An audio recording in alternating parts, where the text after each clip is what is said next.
Unless yesterday's video, some people said that they had a hard time hearing me talk, so I'll try to speak a little bit louder. But I listen back to them and I can always hear me fine.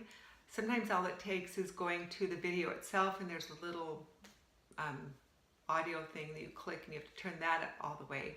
But I asked my husband, I asked him a couple minutes ago if he could buy me a microphone. He would know which one to get because he speaks to a lot of people in larger auditoriums, you know. So he found one, a little microphone, but it's out of a battery. So either we'll buy a new battery or else he'll just get me one off eBay, he said. So hopefully for now on, there will be no trouble hearing me speak. But if you've read my book, you know that I have a brain tumor. I got it when I was 45 years old. Well, I knew I had, you know, we figured out I had it when I was 45 years old. And preceding those months before we figured out that I had a brain tumor, I had a really bad headache.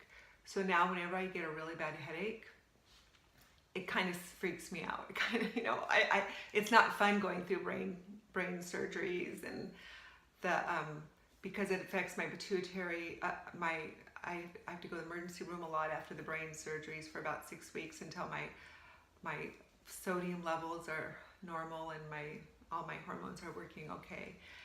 And then, you know, I had to go through CyberKnife to radiate my tumor. So anytime I get a headache, it's a little bit scary for me, but then I have to just remind myself, renew my mind with God's truth. Okay, Lord, you've got this all under control. My time is in your hands. I don't need to worry about this. So I started icing my neck. I ice my neck a lot because I have a really bad neck too, from a neck fusion. But it normally often doesn't give me headaches. It just causes pain throughout my body, kind of a tingling pain. So I ice my neck a lot. I can't lift up things heavy. I have to be careful with what I do. Even too much housework, vacuuming will aggravate my neck, unfortunately.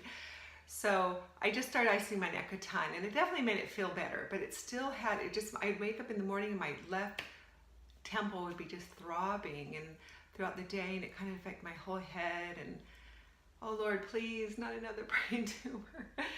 And then finally, I've been suffering this for 2 weeks. It's definitely a lot better, but years ago, I found Trigger Point Therapy, which helped me when I had a frozen shoulder when I was in bed for months and months because of my neck.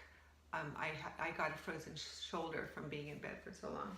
And I found this book, The Trigger Point Therapy. And so I decided yesterday, after 2.5 weeks or suffering with this headache, you know, I'm wondering if I'm not finding some trigger points, because I was trigger pointing like down here underneath my head at the base of my skull. So I found this page, and it gives you, so I found where, see right there, this is where my pain was coming from pretty much, right? You know, when it was hitting my temple, and it says it can cause pain all over your head. So you find out where your pain is, and then it tells you where your trigger points are. See right down there? So it's on the trigger points at the base, on my skull at the base. And so the book said to lay on your back and take a tennis ball and trigger point those sore spots.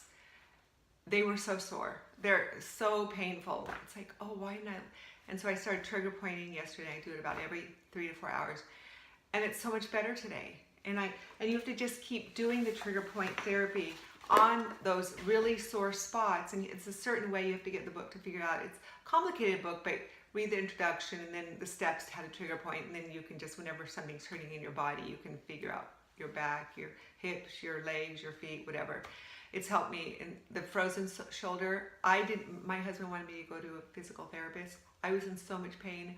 I did not want to be touched by one. In fact, one of our friends was here, and he's a physical therapy, and he went, and I go, no, you cannot touch my shoulder. I was in so much pain. Even sleeping was painful, just sitting there. I started doing trigger point therapy on it. Within a month, I could raise my arm over my head. It works so amazing. So I'll just keep trigger pointing the spots in the back of my head. I definitely feel that I don't feel that pain throughout my head today until all of those trigger points have no more pain. Like I do that on the back of this side, on my right side, there's none. It's all on the right side. right side back, I'm in the left side of my head, and that's where all my headache was. So I highly recommend this book. It's called the Trigger Point Therapy Workbook. I'll put the link below this this video. And also icing is wonderful too. I ice my shoulder a lot too, because pain a lot of times is from inflammation, and so after you trigger point, a lot of times I ice things. But the trigger point therapy is just absolutely amazing. But about my brain tumor, I did want to say that my last appointment, my doctor, I had an MRI. I'm supposed to have them every year, and I had one last year, this June. And he said that it's even slightly shrinking, but if it ever starts to grow back again, they'll just do a shot of gamma knife on it, which I know they drill holes in your head. Those things are not fun. Those cyber knife was like a torture chamber to me. But I got through it, and I'm thankful for that technology that has been able to keep it at bay for this long. So anyway, if you struggle with headaches, neck pain, a lot of times headaches are from neck problems. A lot of times neck problems are from upper back, and she explains all that in this book. It's an amazing, helpful book. Talk to you later. Bye-bye.